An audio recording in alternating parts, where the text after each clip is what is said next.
I hate to keep bringing back to Musk, but I am very concerned about Musk because he is just Bill Gates with better memes and a hair transplant. Yeah, he is Bill Gates, and he's just, he's slowly, we're going to be enslaved by our convenience, and that's what he's doing. Right. He's just enslaving you through convenience. And, Whitney Webb is one of my favorite people on the planet. Same. And she's warned me about him, but he's sucking me in by giving me fat views on all my tweets because no one else will give me the fat views. I get no views anywhere out. Like I've told this a bunch of people. I have 124,000 followers on Instagram. I put a post up a couple days ago, 25 likes. 25. It's crazy. I think these places put people in silos to obviously throttle voices. Yours, obviously, because you say a lot of things, you question a lot of things. And that's what Musk is deceptive. In my opinion, he's deceptive at it. He's like, I'm going to amplify certain things, but you see him throttle so many other people. If you're, critical of him or Trump or right now, or Neuralink, I think he's very, very good at just toning down your dial. But in the meantime, he's also paying people to basically be his online friends to look good. Well, I mean, the word is his retweet of one of your tweets is worth $1,000.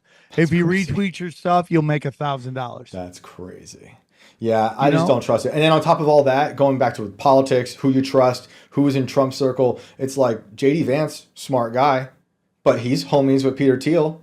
That dude is crazy to me. I mean, I don't trust. I talked about this last week on this show. Clearview is insane. If you don't like the surveillance state, then you should not like Peter Thiel because Clearview is a giant thing he funded to scrape everyone's photos off the internet, billions and billions of photos, and then enter that into this facial recognition app, and you're done. I mean, that plus Starlink with what you're saying with Bluebeam, plus Neuralink with everyone's got it in their brains at some point in the future, whether you like it or not. These are bad things for the future of humanity that I cannot embrace. I agree with you. I personally think that humanity will only go so far with stuff. Yeah. And when they try to push it a little farther, I think they fail miserably. That's just my opinion. That's good. I could be wrong. I think you're going to see a giant push on people starting to get off the internet and only use it in small increments when it's necessary. And then they're going to get off. And they're not gonna. I'm just telling you. I mean, I like that. I think the metaverse or whatever we're calling it, which is hilarious that he has us calling it the metaverse after his company. Right. I think the metaverse is a depopulation push. You're gonna see a lot of people that the Starbucks baristas going into the metaverse and not having kids, and that population going to die off. I don't see Vikings, people who are built like Vikings getting into it. I could be wrong based on women doing OnlyFans, which is the dumbest thing for them to do, in my humble opinion. It just destroys them, but for some reason, they mistake lust for affection, and they think money early is good, and they don't realize the doors that are closing on them. So I could be wrong, but I think people are only going to go so far. I like that. I like that. I think what I think is probably going to happen is you're right, but there's also going to be a large portion of the society that totally buys into the metaverse, and they'll probably just die out. Yeah, that's what I'm saying. You're going to see a segment of society that, and maybe there's this thing about the elites that they know that they're, AI is going to be like streaming down or slimming down the society in terms of opportunity, then maybe we don't need all these people. Right. I don't know. I'm just talking out loud. I mean, Japan and China, I don't get. Nobody wants to hook up with Asian chicks and have kids. I don't get it. Right. It's crazy to me. Their population drop is like at 80%, dude. 80%. They're just begging people to come over. That's crazy. Somebody get somebody pregnant here. Come over. We don't care. We'll give you money. Yeah, we'll give you money. I'll go there and get everybody. It's like the programs here, like, we'll pay you for a house in Detroit to bring the city back. Over there, they're like, we'll pay you to impregnate everybody. Genghis Khan us. Here, you don't even have to raise a kid. We'll do it. Just knock up somebody. Leave. That's funny. Do you think, if something big were to happen in terms of, if they try to drop some crazy stuff, that our society, being so terminally online, do you think we'll believe anything if they try to drop like a blue beam or any weird situations? Like you see like the Trump assassination happen, people on the left all of a sudden are like, that's fake, you know, it was their Sandy Hook. Like, do you think we're beyond all that stuff? I think people are very paranoid. I think they've effed themselves. Because the whole thing is like, oh, they're going to knock out the internet. Okay, that's bad for me. I make money off the internet. This is how I work. But it's also bad for the elites because how are they going to propagandize us anymore if they don't have the internet? So it's almost this weird kind of like they're kind of caught. Yeah. They kind of have effed themselves. What? You know, I don't know if it was done on purpose. I think sometimes we like to act like they're so powerful that they control every aspect of it. And I just go, in my life, I've produced so many shows. Mm-hmm. None of them ever go the way I think they're going to go. Right. And then sometimes the train goes off the tracks. And I really do believe whatever they thought was going to happen with the internet, it got away from them. Right. And around 2015, things changed. And like, you know, Hillary Clinton stealing the primary from Bernie Sanders is a giant moment in humanity. Yeah. Nobody talks about it. They all talk about Pearl Harbor. They all talk about, you know, 9/11, JFK. Like Hillary Clinton stealing the primary from Bernie Sanders is the first time we saw this kind of breakaway from the elites, from what the masses wanted. Right. And even though I'm not a socialist and I'm anti-socialist, you know, this is democracy. You get who you want to, and the people wanted Bernie Sanders, and they didn't give it to him. Yep. To the point that the DNC had to say, hey, we're a private company. We don't have to give them what they want. That's their legal argument. And they've paid it for it ever since. Yep. And so I think 2015 was the last time the internet was really what made it right. So to go back to your question, will people fall for it? Probably not. I don't even think people will care. Like whenever there's a giant, like huge, they call them high impact event, 9/11, whatever it is. Right. Whenever there's a giant high impact event, I like to go to Instagram and see how the Instagram models are taking it, and they don't care. They're still doing whole pics. Yeah, it does. Like aliens could come down, take out half the population, you would still see pass up, face down pictures on Instagram. They just don't care. Right. So I like, because we've had a lot of disclosure and nobody cares. Right. Nobody cares at all. Right. So I think it's we're so fractured into our own little groups that I don't know if people will care. My paranoia has so much layers of paranoia, and I'm sure you can relate, where it's like if conspiracies have gone so mainstream and now we're talking about all these ideas that you've been talking about for a long time. I'm like, well, what are they planning next then? It's like when, you talk about the rolling out the flip phones or the robots, and DARPA's got the really dope stuff back at home. I'm thinking applying that to also the conspiracies now that they're building that we're not even like considering.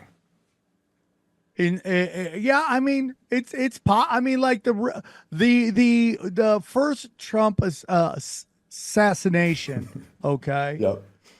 Was the first time that I saw that they had learned their lesson from the Vegas shooting, and they were like, oh, we can't control it, so we're going to flood it. Yeah. Within 2 minutes, we had three different shooters, okay? Yep. And how's that happen instantly? 3 different people. Right. Like, even if you take a look at this this thing with the girl in, I think, Houston yelling at the little girl. Yeah. I don't know if you saw that. Yeah, I saw it. But the girl that they show yelling and the picture of who they say it is, unless she got a nose job, those are 2 different people. Really? But that's what they're doing right now. Yep. They don't want you to know if you're coming or going. Yep. That's what I told everybody when the girl on the plane said that motherfucker's not real. You know, I was like, this is the beginning of some crazy psychological operation, because it's like she's signaling to everyone that nothing's real, and then she goes away and comes back and looks totally different. I've talked to her, and I still don't fully believe she is the original person, but it just seemed like this symbolic gesture, you know, that they put out there to just drive all, like when you say flooding it, you know, like make everyone go paranoid, schizo, crazy. Well, there's just constantly these like hot young women who somehow become famous off of like nothing.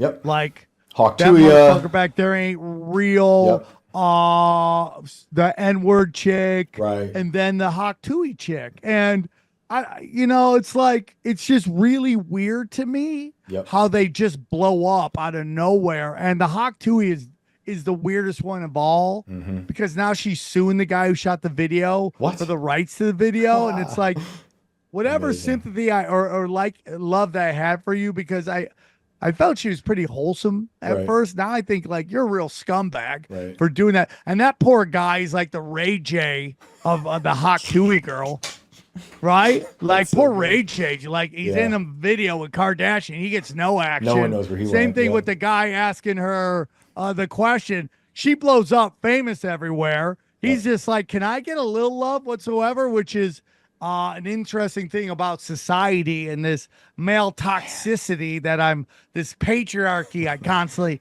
keep hearing about how toxic it is while young hot chicks blow up for no reason. You got all this privilege, Sam. That's unbelievable. Dude, do you understand like how perfect of a tweet or post I have to put up to get any likes at all? It's unbelievable. It's crazy. I had to drop the N-bomb just to get something to go viral on Instagram. That was great, though. It worked. Thank you, dude. It worked. Thank you. I'm fighting the forces, bro. I'm trying to kill political correctness. There's only one rule I respect, and that's the J's don't call themselves the K's. That's the only rule because they actually follow their own rule. Right. Everybody else violates their own rules. Like, don't say the M word, and then you can't go one song without using. I can't see one black comic not using the N word as a noun, a verb, and an adjective. Like in one joke. And then the most progressive white crowd. Oh my God, it's so. He's so right. Typhoon is so right. What do you think? What do you think the world would be like if the Beastie Boys dropped the K word in their raps? Oh my God! What a different world. But they just don't. They're the only ones. They do not. They're like, nope. Outside of Ari Shaffir, who calls every J a K word. They never do it. That's why I respect it, even though I don't think there should be any rules. I agree. I don't think. I'm not saying there shouldn't be any ramifications. For things, like people have said things and I've shown up at their house trying to beat their asses down. I'm allowed to do that. I'm not saying that we have, there's freedom of speech from the government. There's not freedom of consequences or freedom of me beating your ass. And that's why it's fun being a habitual line stepper and saying certain things sometimes, because there's going to be there's always going to be ramifications, whether it's in real life or online. It's good to have that line though and try to touch that third rail. I think it's important. And, for me, it's like, I live in LA, which is a hellscape right now. It's just like the shadow of the cave of cancel culture is just constantly infecting and spreading like a virus in this town. And people can't come to grips with it. And I'm just like, listen to me, dude. My whole theory is this. Everyone should be treated like white people on Twitter in 2018, where you just get blamed for everything. You get tons of shit, no matter what you did. Everyone gets lit up. It's my ending bit now, how everybody's retarded. And I go through the whole list. Black people, Jews, gays, trans, Filipinos. I don't give a shit. Everybody has retards in their group. And I'm going to call them out on it because there should be no sacred protected classes outside of special needs people. And even the special needs them are sometimes right now. The downs are rising, bro. Even them. These aren't grandpa's downs. I see them lifting weights online. They got it coming for them too, dude. They're crushing, dude. They're crushing. They're doing jiu-jitsu. There's a lawyer with Downs, man. Oh my God. And they're all hung like horses. God giveth, God taketh. And I mean, there's one that's throwing rockets in space and landing them back on Earth. Yeah, 100%. Killing it. You talk about LA and like the cave of cancel culture. I think, when I first started really paying attention to people being nuked from polite society, it was when they started really going after comedians. Because I think comedians are on the front lines of like really questioning the truth and touching that third rail that you're not supposed to touch. And it's, I think that's coming to a close, seeing Tony on stage with like a president who's They're also after been him that again right now. Oh, I'm sure. From the right or the left. Joke. From the listen to me. The people they go after are two people. Who is it? Comedians and content creators. Why do they do that? Because we can create high-end art without banker money. Right. Up in this till this point, to produce a play, a high-end play, a movie, a song. I mean, dudes are taking it in the ass by P. Diddy to make a record. Right. That's how much Poor you had Meek to. That's how much you needed the money. You don't need it anymore. Yep. And like comics and like I don't even need this mic. I could pull this microphone off and just yell it to the computer, or I can just go down to Venice Beach. I don't even need a microphone and just start riffing on people. Right. Like that's the power of comedy. We are constantly being able to push it without needing their money.